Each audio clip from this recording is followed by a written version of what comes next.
Visão da alma e do espírito, e é poderosa para discernir pensamentos e as intenções do coração. Vamos falar um pouquinho nessa noite sobre o poder do perdão.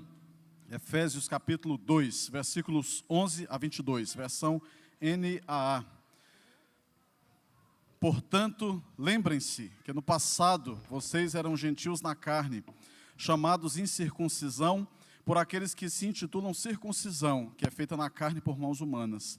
Naquele tempo vocês estavam sem Cristo, separados da comunidade de Israel, estranhos às alianças da promessa, não tendo esperança e sem Deus no mundo. Mas agora, em Cristo Jesus, vocês que antes estavam longe, foram aproximados pelo sangue de Cristo, porque Ele é a nossa paz. De dois povos, Ele fez um só, e na sua carne derrubou a parede de separação que estava no meio, a inimizade. Cristo aboliu a lei dos mandamentos na forma de ordenanças, para que de dois criasse em si mesmo uma nova humanidade, fazendo a paz, e reconciliasse ambos em um só corpo com Deus, por meio da cruz, destruindo a inimizade por meio dela. E quando veio, Cristo evangelizou paz a vocês que estavam longe, e paz também aos que estavam perto, porque por meio dele, ambos temos acesso ao Pai, em um só Espírito. Assim, vocês não são mais estrangeiros e peregrinos, mas concidadãos dos santos e membros da família de Deus, edificados sobre o fundamento dos apóstolos e profetas, sendo Ele mesmo, Cristo, a pedra angular. Nele, todo edifício bem ajustado cresce para ser um santuário dedicado ao Senhor. Nele também vocês estão sendo edificados, junto com os outros, para serem morada de Deus no Espírito. Vamos orar mais uma vez? Senhor nosso Deus, por esse momento, ó Deus, suplicamos que Tu uses o Teu Filho como instrumento nas Tuas mãos, para falar ao coração da Tua igreja. Somente, ó Deus, Tu podes fazer o milagre de que esta mesma palavra alcance o coração de todos e de cada um que está presente aqui. Fala, papai, porque os Teus servos ouvem. Estamos aqui para ouvir a doce, retumbante e incomparável voz do Senhor. Sabemos que Tu és um Deus que fala e que somente a voz do Senhor merece ser ouvida, porque se Tu não falares, o que o homem fala será em vão. Apesar, ó Deus, das multiplicadas limitações do Teu Filho, fala ao coração da Tua igreja, papaizinho, e manifesta o Teu poder, para que todos vejam e creiam que Tu és Deus, para que as escamas caiam dos olhos, para que corações duros, ó Deus, sejam alcançados pelo Senhor, despedaçados pelo poder do Evangelho, e para que nas almas mais obscuras e sombrias possa raiar a luz de Jesus Cristo, para a glória de Deus. É em nome de Jesus que oramos e pela fé agradecemos. Amém. Poder do perdão. Eu costumo dizer que, na minha opinião, o texto que nós acabamos de ler, a carta aos Efésios, nesta perícope, nós chamamos em teologia de perícope, esse recorte do texto, eu considero uma das mais lindas cartas de amor que a humanidade já teve notícia. Porque quando você tem conhecimento do contexto imediato, do contexto histórico no qual essa carta foi escrita, você passa a entender que não foi uma carta qualquer. Não foi algo que brotou do nada, sem uma razão específica, mas ela foi feita depois de uma profunda transformação que o nosso Deus operou no coração do apóstolo Paulo. O apóstolo Paulo, você sabe que ele era um judeu por nascimento. Todos os seus ancestrais eram judeus. Ele era daquele que se diz, um judeu até o talo, até o tutano, até o miolo. E ele rejeitava, ele repudiava, ele detestava, ele tinha nojo de quem não era judeu, que no caso eram gentios. E essa sanha dele, essa fome, essa sede por perseguir quem não era judeu, alcançou inclusive os cristãos. Mas ele se tornou alvo do amor de Deus. O Senhor o alcançou. E quando o Senhor o alcançou, o Senhor promoveu uma profunda transformação no seu coração. O Senhor fez uma obra profunda, uma macro drenagem profunda, saneamento básico e profundo no coração do apóstolo Paulo. O Senhor drenou tudo que não prestava, toda podridão, todo esgoto, o pântano do inferno que estava acumulado em seu coração, que o envenenava. O Senhor drenou e o Senhor começou a transformar o seu coração.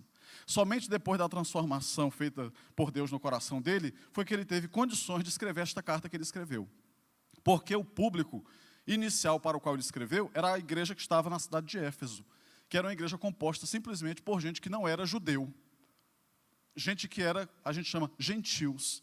Ele odiava aquele povo. Pense numa contenda que havia entre aquele povo.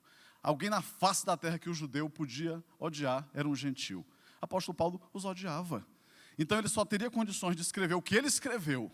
E a última coisa que o apóstolo Paulo, um homem de Deus, era mentiroso. Ele não era mentiroso, ele não era um falso, ele não era um usurpador, não era hipócrita, mas era um homem de Deus.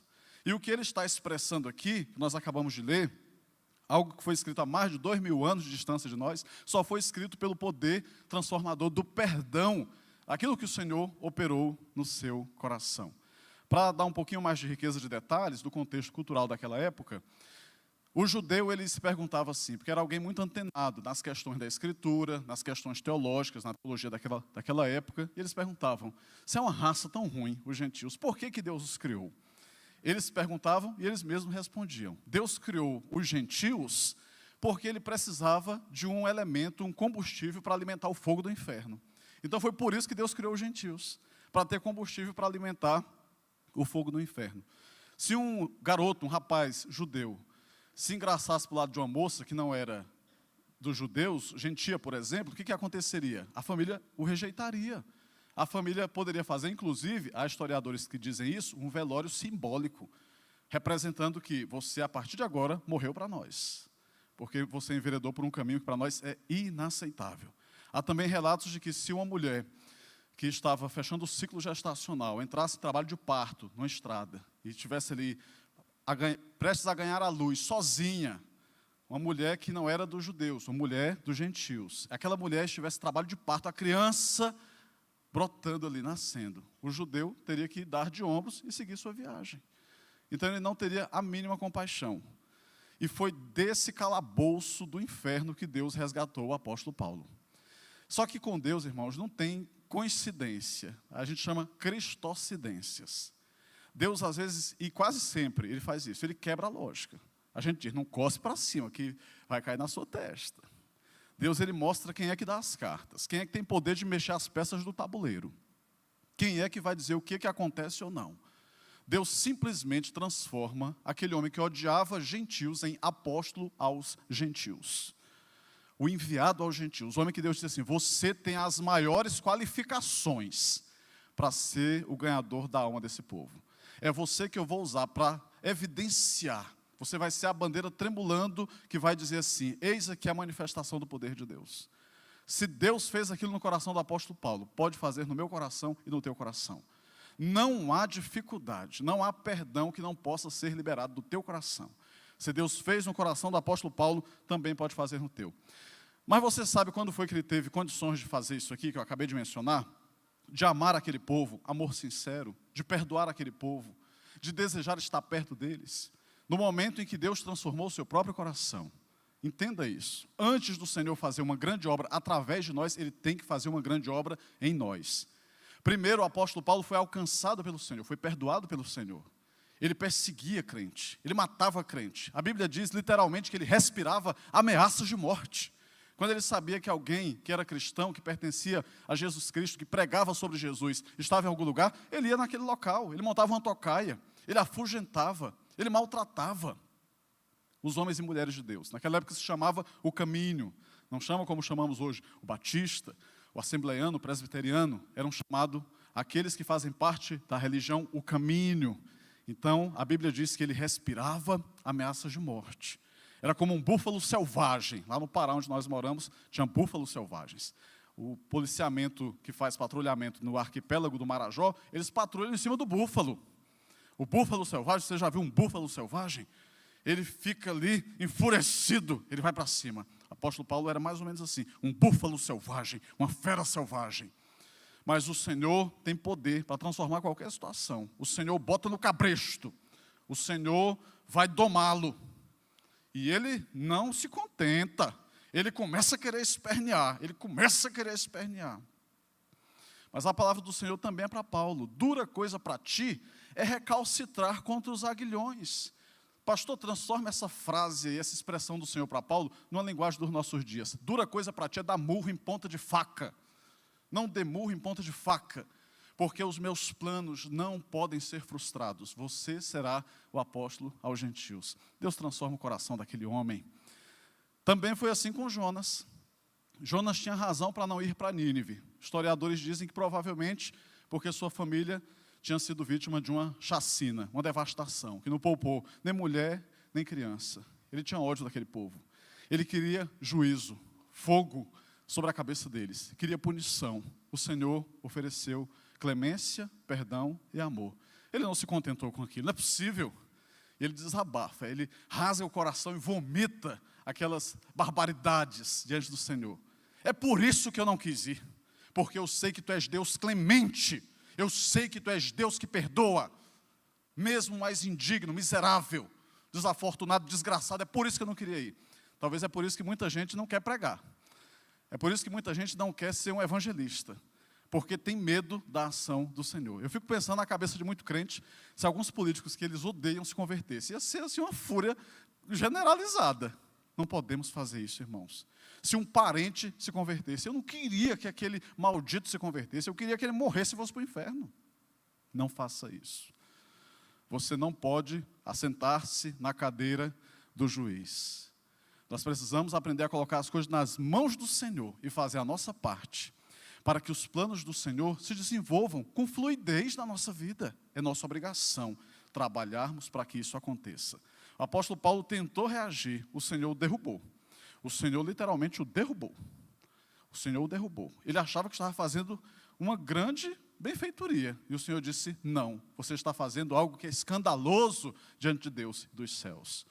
Ele pensava assim, eu estou perseguindo essa raça, essa corja de gente ruim, esse esgoto que tem sobre a face da terra. Aí Deus mesmo, Deus em pessoa, Deus o peita, Deus bota o dedo na sua face e diz, Saulo, Saulo, por que você me persegue? Ora, ora, quem és tu? Eu sou Jesus, a quem você persegue. Quando eu e você nos levantamos contra um homem de Deus, uma mulher de Deus, estamos nos levantando contra o próprio Deus. Quando eu e você nos levantamos contra alguém que é alvo do amor de Deus, estamos nos levantando contra o próprio Deus. E quem é que vai conseguir resistir ao supapo, ao solavanco da reação de Deus, a essa nossa petulância? Quem é que vai resistir? Nós somos um verme, tentando resistir a pisadas esmagadoras de toneladas de um elefante. A gente não resiste. Nós precisamos nos render ao Senhor. Saulo, Saulo, por que você me persegue? Quem és tu, Senhor? Eu sou Jesus, a quem você persegue. O Senhor tem misericórdia dele. O Senhor o abraça com o seu amor.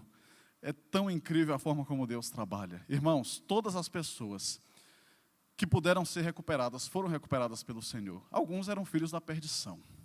Quando Judas vai vender Jesus por 30 moedas de prata, ele dá um sinal, ele beija a Jesus. A expressão que sai da boca de Jesus é, amigo, a que vieste? Se tem uma coisa que Jesus nunca foi e jamais será, é mentiroso. Se ele chamou aquele indigno de amigo, é porque viu por baixo de todos os escombros daquela vida cebosa e nojenta, viu alguém que poderia ser um amigo em potencial. O Senhor o abraçou, recebeu aquele beijo, podia ter dado um soco no meio da sua cara, mas recebeu aquele abraço, recebeu aquele beijo, mas ele tinha um coração irrecuperável. De acordo com a profecia, era o filho da perdição. Mas o Senhor abraçou, dessa mesma forma, Paulo. E quando o Senhor abraça Paulo, aquele abraço é um abraço de ternura.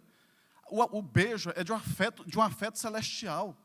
É aquele beijo quente de Deus que tem poder para derreter o gelo do nosso coração. O Senhor começa a desmontar aquele homem. Já se falou que quando Deus quer fazer uma grande obra na vida de alguém, primeiro Deus despedaça a pessoa. Deus o transforma em pedacinhos. E Deus começa a refazer a pessoa. Quantos de nós precisam experimentar a transformação do Senhor? Não é à toa, irmãos, que eu mencionei para vocês, na abertura da mensagem, que Efésios é uma das mais lindas cartas de amor que a humanidade já teve notícia. Por todo esse contexto que eu acabei de mencionar. Essa carta, essa mensagem de Paulo aos gentios, nos ensina sobre o poder do perdão, sobre o poder dos recomeços. E só dá para recomeçar quando se consegue perdoar. Se você não tiver predisposição para perdoar, você jamais vai conseguir caminhar com quem quer que seja. Com um colega de trabalho, com um patrão, com um cônjuge. Por que que muito casamento desmorona? Cai igual um castelinho de areia na beira da praia quando a onda bate. Se chama incompatibilidade de gênio, incapacidade, muitas vezes, de perdoar. Incapacidade de perdoar nos incapacita para vivermos a comunhão na igreja do Senhor como homens e mulheres de Deus. Quem é casado sabe disso. Se a gente não tiver disposição para perdoar, o casamento não vinga, não vai para frente, não dá certo. Porque nós não somos fáceis. Nós todos não somos. Nem o cônjuge, nem o homem, nem a mulher. Ninguém é fácil. Todos nós temos os nossos milindres. Todos nós temos os nossos caprichos. A gente sabe botar a banca, que é uma beleza. Precisamos ter essa misericórdia e compaixão do outro lado e também da nossa parte em relação a quem tanto amamos. Com a igreja não é diferente. Eu tentei recuperar, mas estava um pouco apressado, uma imagem que eu tinha visto na internet que dizia assim, as 3 palavras mais difíceis. Aí falava algo tipo assim, oftalmotorrinolaringologista, e a outra não sei o quê, não sei o quê, não sei o quê, e a terceira, perdão. As 3 palavras mais difíceis de perdoar. Às vezes a gente tem a impressão que a palavra perdão é uma palavra impronunciável. E homem parece que tem muita dificuldade para isso. Bote as barbas de molho. Perdão, me perdoe, me perdoe. Parece que vai sequelar, vai apunhalar a dignidade, se disser assim, me perdoe. É tão lindo, é tão nobre. Alguém que tem condições de reconhecer o seu erro e dizer, eu gostaria de pedir perdão para vocês. Aqui, graças a Deus, eu nunca precisei fazer com a minha liderança. Minha liderança é muito, muito nobre, viu, irmão Erivaldo? A liderança aqui é uma bênção. Eu disse, meu, que eu não deixo maltratar nunca a minha liderança, não, porque eles são tão maravilhosos. Às vezes, em Brasília, eu era duro com a minha liderança. Às vezes, fazia alguma coisa assim que eu ficava esquentado e eu falava duro com eles. Meus irmãos, eu ficava tão envergonhado depois, arrependido. Eles tinham tanta honra, tanta consideração, ouviam. Eu chegava lá e dizia assim, posso falar uma coisa para vocês? Vocês têm condições, capacidade de me perdoar, vocês podem me perdoar, por favor, me perdoem. Eu fui intransigente, eu fui inconsequente, eu não dormi bem a noite passada, eu tive uma semana difícil, e vocês não têm culpa disso. Vocês estão aqui me ajudando, trabalhando comigo.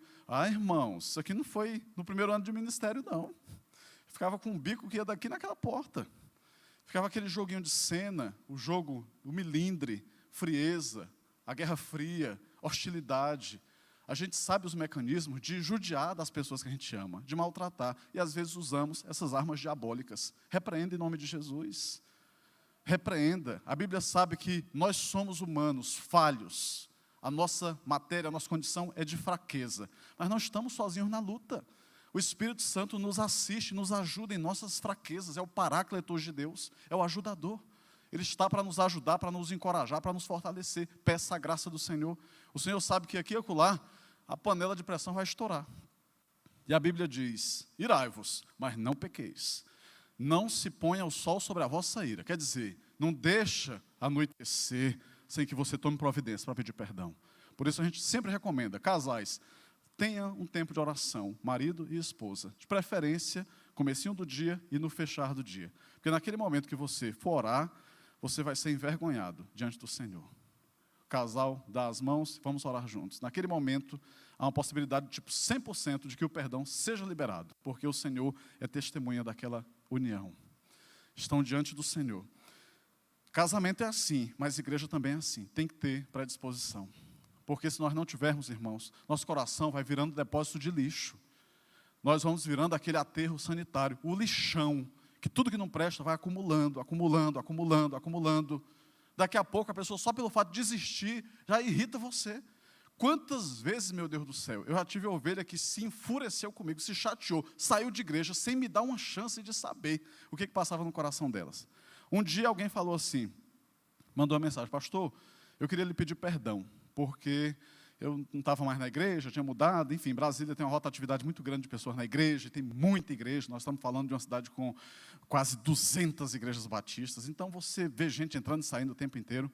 Aí o rapaz mandou uma mensagem e disse assim, pastor, eu queria te pedir perdão, porque eu cheguei num ponto que eu não aguentava ouvir sua voz. Às vezes eu botava no culto da igreja, e quando você começava a pregar, aquilo enchia meu coração de ódio. Eu disse, meu irmão, mas o que eu fiz? Você não fez nada. Aí meu coração alimentou de ódio por você. Eu disse, o Espírito que se manifestou em você foi de procedência maligna, por isso você já foi perdoado em nome de Jesus Cristo. Mas você, sem fazer nada, você gera antipatia. E não pense que só sou eu não, viu? Você também pode em algum momento ter sido alvo do coração de alguém que simplesmente não foi com a sua cara, de alguém que não gostou de você, que sequer te deu a chance de entender o que se passava no coração.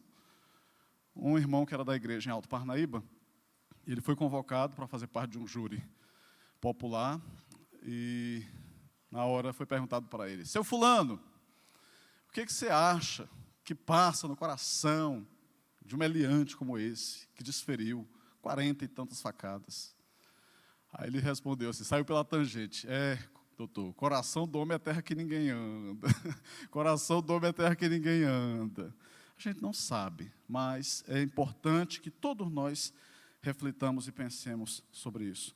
Eu e você devemos nos submeter aos processos do Senhor, ter paciência, fazer a nossa parte, nos submetermos à terapêutica do céu. Fazer parte de uma igreja como essa, irmãos, não é para qualquer um. É para quem está disposto a assumir a vida cristã com radicalidade. Você simplesmente pode ser alguém que vai frequentar essa igreja periodicamente. Você vai viver, 5% do que essa igreja é. Mas se você tiver coragem de vir de peito aberto, se você tiver coragem de dar a cara a tapa, de entrar na chuva para banhar e se molhar, você vai viver a experiência mais incrível da sua vida. Muitas vezes você vai ser contrariado. Muitas vezes, muito provavelmente, você será desapontado. Mas você vai crescer muito espiritualmente. Você vai experimentar algumas das maiores manifestações de amor da tua vida. Você vai dizer, isso aqui, nem na minha família consanguínea eu experimentei. Eu encontrei nessa igreja. Uma igreja que é um laboratório do amor. Uma Betesda, um lugar de misericórdia. Aonde Deus se faz presente. Uma experiência tremenda. Mas, irmãos, são os riscos que nós corremos. Você passa a ter uma exposição maior. Você vai abraçar e às vezes você vai receber a rejeição. Você pode ter braços que vão ter pressa de soltar de você quando você der um abraço. Você muitas vezes vai pensar assim, nossa, parece que a minha presença não foi bem-vinda. Mas interpretações faz parte da jornada. Por quê? Porque nós estamos no processo do Senhor. Mas a bendita promessa do Senhor para nós, que está na carta aos Filipenses, é que aquele que começou a boa obra vai completá-la até o dia de Cristo Jesus. O Senhor bota a placa na frente da gente, os cones, e diz assim, está em obras. A salvação foi um processo único e irrepetível. A salvação aconteceu, mas a santificação é um processo, é uma luta diária. É um processo absurdamente difícil. A vitória do hoje não acumula saldo para amanhã, tem que matar um leão por dia. Não pode sequer titubear, não pode piscar, pestanejar, porque senão você é solapado, é golpeado e cai. Mas você está na luta, e nós temos uma igreja que pode nos ajudar, pode nos abençoar. Essa é a igreja do Senhor Jesus Cristo, uma comunidade de pessoas imperfeitas, mas que dia após dia estão experimentando o processo e o tratamento de Deus nas suas vidas, nos seus corações. O Senhor está esculpindo em nós o seu caráter, e Ele está revelando a nós a sua vontade. Ele é paciente. Ele é como nós somos com os nossos filhos. A gente vai, ensina uma vez, ensina duas. Quando você pensa assim, a menina está pronta para a vida. De repente parece que voltou para a estaca zero. Aí você vai com paciência, com amor, com ternura. E você vai celebrando cada avanço, cada passo que é dado. A manifestação do poder de Deus. Daqui a pouco você se alegra por ver amadurecimento espiritual. O amadurecimento ele não vem por acaso, ele não vem num estalar de dedos, não é da noite para o dia. Você planta uma árvore na sua casa, uma frutífera, você espera os processos. Você espera brotar a florzinha, daqui a pouco vai crescendo. Você espera o processo de maturação, de amadurecimento, e você começa a saborear aquele fruto delicioso, exatamente porque o processo se cumpriu. Por que nós queremos te encorajar a ser e a pertencer a uma igreja? Seja essa ou qualquer outra igreja, você precisa ser e pertencer, porque você precisa viver os processos. Se a mulher está no processo gestacional, ela está gestacionando um bebezinho no seu ventre, por mais pressa que ela tenha de ter a criança nos braços, ela não pode arrancar a criança dali, meu Deus do céu. O processo tem que ser vencido dia a dia. O cordão umbilical tem que nutrir aos poucos, diariamente. Quando a minha esposa teve as 2 gestações, ela tinha uma predisposição para trombofilia. Todos os dias tinha que tomar anticoagulante na barriga, injeção. Anticoagulante, enoxaparina, Clexane, todo dia.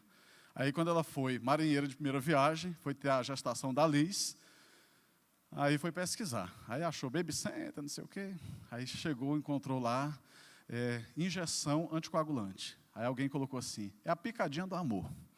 Aí ela pegou, quando foi aplicar a primeira, meu Deus, picadinha do amor, coisíssima nenhuma, não tem nada de picadinha do amor. Ela disse, isso aqui dói mais do que benzetacil. tomou todos os dias, respeitou o processo, fazia a consulta pré-natal, tomava ácido fólico, polivitamínico, tudo o que tinha que fazer. A ultrassom da nuca, tudo isso aí a gente fez. No dia bendito do parto, dia 19 de novembro, dia 30 de maio, né? Cadê mesmo? 30 de maio. Minha cabeça falha, já falei para vocês. A gente estava lá para assistir a finalização de um processo lindo de Deus. E é exatamente o que acontece aqui. Qual é a agonia das pessoas? É achar que no primeiro dia quem converteu já vai ser uma pessoa completa. Não vai. Aos poucos você vai entendendo, meu Deus, por que eu fazia isso? Por que eu me comportava assim? Por que eu me vestia assim? Por que eu tinha prazer de estar naqueles ambientes, naquelas rodadas? Aquilo ali não é para mim. Eu sou um homem de Deus. Eu aprendi a arte da garça. A garça, ela vai ali altaneira, elegante. Ela pisa no lamaçal que for. Só suja os pés. Não mancha nada das suas penas. A arte da garça. O crente vai aprendendo isso. Eu estou nesse mundo, mas eu não faço parte desse mundo. Eu posso trabalhar num ambiente que é uma verdadeira pocilga, um chiqueiro, mas eu vou sair dali limpo, porque eu fui comprado e lavado pelo sangue de Jesus. O Senhor me salvou para uma nova vida. A própria consciência do Evangelho vai te moldando todo dia. E aí você vai percebendo que alguns comportamentos já não são mais nossos. Eu lembro do começo do namoro com a Milka, eu era uma criança, eu era um bebê. Era muito meninão, era cheio de capricho, botava banca por tudo. Eu fico corado de vergonha de me lembrar. Hoje eu olho para trás e digo, Milka, bendita paciência que você teve comigo. O Francisco Helder hoje, de quase 40 anos, 37 anos, não é aquele mesmo que começou a namorar com você com 19 anos. Ali era alguém que estava saindo das fraldas, cheio de convicções, achava que sabia tudo sobre todas as artes, ciências, sobre o mundo. Eu não sabia nada. E alguém precisou ter paciência comigo. Podia ter botado um casamentão desse abaixo, se não tivesse tido paciência. Não era não? Perderia um gatão desse aqui. Isso aqui, irmãos, é uma raridade na Terra. Vamos ser sinceros, um eclipse. Irmãos, brincadeiras à parte. Paciência. Às vezes nós perdemos a chance de fazer parte de uma igreja muito abençoada por alguma coisinha que nos desagradou, por um processo que a gente não quis chegar até o fim daquele processo e perdemos grandes bênçãos do Senhor. Você pode ganhar uma noite de domingo livre para fazer o que quiser, mas você vai perder esse calor da comunhão. Você pode se livrar de uma vez por todas daquelas exortações chatas. Ei, por que você está fazendo isso? Por que você está faltando? Mas no seu coração vai bater aquela tristeza, aquele vazio de dizer, meu Deus, parece que eu estou andando como um foragido, que ninguém consegue identificar aonde está, e eu estou entregue à própria sorte. Isso não é vida, meus irmãos. Tem os preços, tem um custo do discipulado e tem as dores do crescimento, que todos nós precisamos nos submeter. Perdão faz parte, irmãos, da nossa essência. Todos os dias nós somos perdoados pelo Senhor. Todos os dias nós precisamos liberar o perdão, todos os dias. Perguntaram para Jesus, quantas vezes eu devo por dia perdoar meu irmão se ele me ofender? 7? Não te digo 7, 70 vezes 7. É uma figura de linguagem. Está falando sobre algo hiperbólico para dizer simplesmente quantas vezes for necessárias. Porque não é algo matemático, 490 vezes, mas é para exemplificar para nós que todas as vezes que for necessário, nós precisamos liberar perdão. Porque você pode ter certeza que todo dia nós transgredimos a lei moral de Deus. Todo dia nós ferimos e ofendemos a santidade de Deus. E todo dia, se a gente se arrepende, Deus nos perdoa. Deus libera misericórdia, graça e perdão sobre a nossa vida. Nos dá abraço paternal e diz assim, meu filho, você está perdoado. E Ele quer que a gente faça isso também com os nossos irmãos. Eu e você devemos nos submeter, não se esqueça. Eu e você devemos nos submeter aos processos do Senhor. Igreja é usada por Deus para o nosso processo de amadurecimento. Igreja é uma comunidade de perdoados. O apóstolo Paulo foi perdoado. Por isso, ele teve condições de entender do que ele foi perdoado e como seria, a partir daquele momento, muito mais fácil ele poder perdoar. Avançando aqui para terminar, vou suprimir aqui algumas partes da mensagem pelo horário. Max Lucado ele diz o seguinte, você está com dificuldade de perdoar? Olhe para a cruz, porque você nunca vai poder perdoar alguém mais do que Jesus Cristo já te perdoou. Por tantos anos nós cantamos aquele cântico, recebi o novo coração do Pai, coração regenerado, coração transformado. inspirado por Jesus, como fruto deste novo coração, eu declaro a paz de Cristo. Eu te abençoo, meu irmão. Você nunca deve levantar a espada sobre a cabeça de alguém que te pediu perdão. Se você receber um pedido de perdão, perdoe. E às vezes, mesmo que a pessoa não peça perdão, no seu coração, diante de Deus, você fala, não é por mérito próprio, mas é pelo mérito de Jesus Cristo, no perdão de Jesus Cristo. Eu te perdoo, meu irmão, eu libero o perdão do Senhor sobre a tua vida. O grande escritor C.S. Lewis, ele fala que perdoar é libertar um prisioneiro e descobrir que o prisioneiro era você.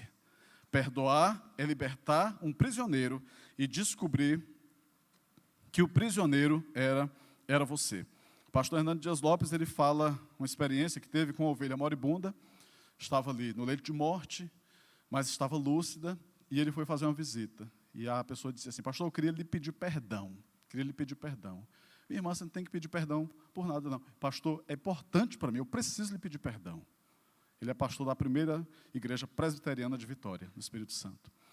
E ele disse, tudo bem, pode falar. Ela disse, pastor, eu quero lhe pedir perdão, porque por muito tempo, tudo que eu pude fazer para ser um estorvo, uma pedra no teu ministério, um empecilho no teu caminho, eu fiz. Hoje eu vejo a inconsequência disso tudo, e eu quero te pedir perdão. Naquele momento liberou o perdão sobre a vida daquela irmã. Quanta gente que talvez está com o coração engasgado, está entalado, está conseguindo nem respirar direito, angústias que sufocam a alma por perdão que não foi liberado. Libere perdão, peça perdão, é libertador. Perdoar é libertar um prisioneiro e descobrir que o prisioneiro era você. Eu falei para vocês sobre um dos escritores que eu mais admiro, chamado Philip Yancey. Tem alguns livros dele traduzidos para a língua portuguesa. E em um dos livros ele cita uma experiência que ele fez parcerias com um médico norte-americano chamado Dr. Paul Brand, B-R-A-N-D, Dr. Paul Brand. E ele fez alguns livros em parceria com ele, desenvolveram uma amizade e contou sobre a experiência de uma pessoa que Dr. Paul Brand, que também era cristão, acompanhou, e aquele homem, ele foi internado, dores excruciantes, insuportáveis em uma das suas pernas, seus membros inferiores. E aí a equipe médica discerniu que a perna precisaria ser amputada imediatamente, porque poderia custar a sua vida se não fosse feito isso.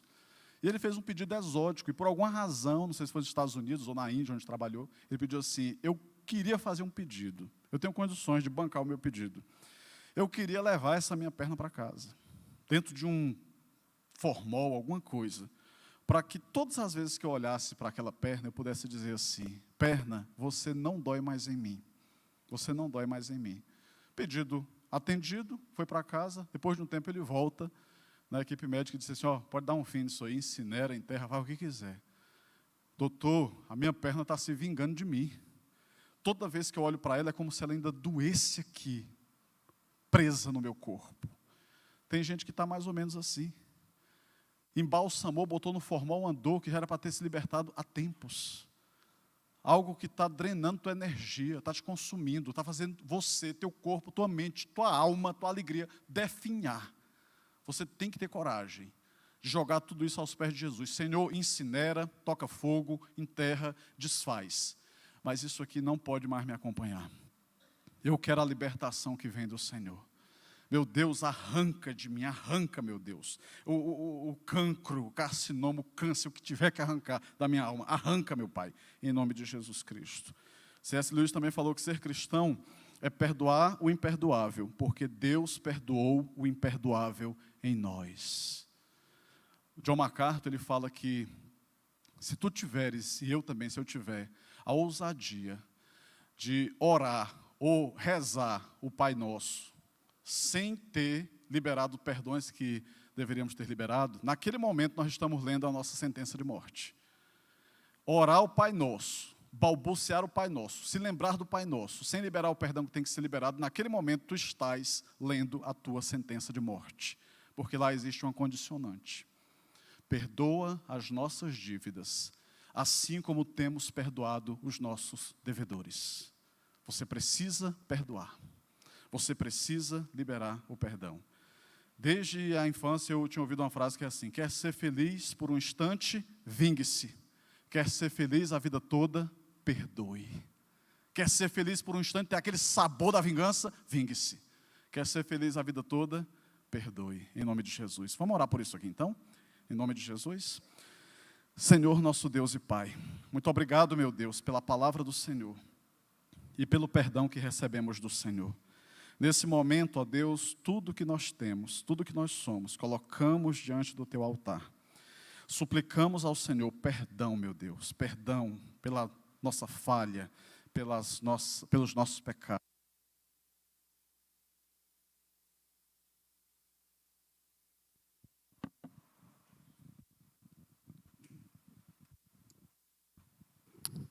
Nós te pedimos perdão, Senhor, e colocamos diante do Teu altar. Senhor, que nessa noite seja uma noite de libertação. Se há alguma alma, ó Deus, afugentada pela falta de perdão, dentro do calabouço, ó Deus, preso por algemas e correntes, em nome de Jesus, que as algemas possam cair ao chão, que as correntes possam cair ao chão. Senhor, que o perdão seja liberado nessa noite em nome de Jesus, e que o perdão seja libertador. Ó Senhor, manifesta o Teu poder, porque nós sabemos, ó Deus, que para sermos a igreja que o Senhor quer que nós sejamos, e para fazermos parte dessa igreja do Senhor, nós precisamos aprender a colocar isso em prática. Ajuda-nos, ó Deus, a não sermos mais os mesmos, a não repetir todo dia o mesmo erro, a não carregar, ó Deus, esse fardo que está maltratando tanto a nossa alma, que está tirando o nosso brilho, nossa alegria, que tem gerado aflições, ansiedade, insônia, angústia, que tem feito tanta lágrima rolar. Tu és o Deus que pode mudar a nossa sorte. O Senhor pode trocar, ó Deus, o pranto pelo riso. O Senhor pode trocar o nosso fardo pesado pelo fardo do Senhor que é leve.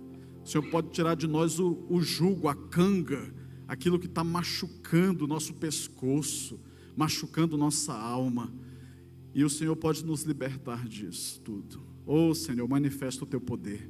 Dá a cada um nessa noite, ó Deus, que precisa liberar perdão, condições de liberar perdão. Talvez é um perdão difícil, porque é um perdão para alguém que já até faleceu.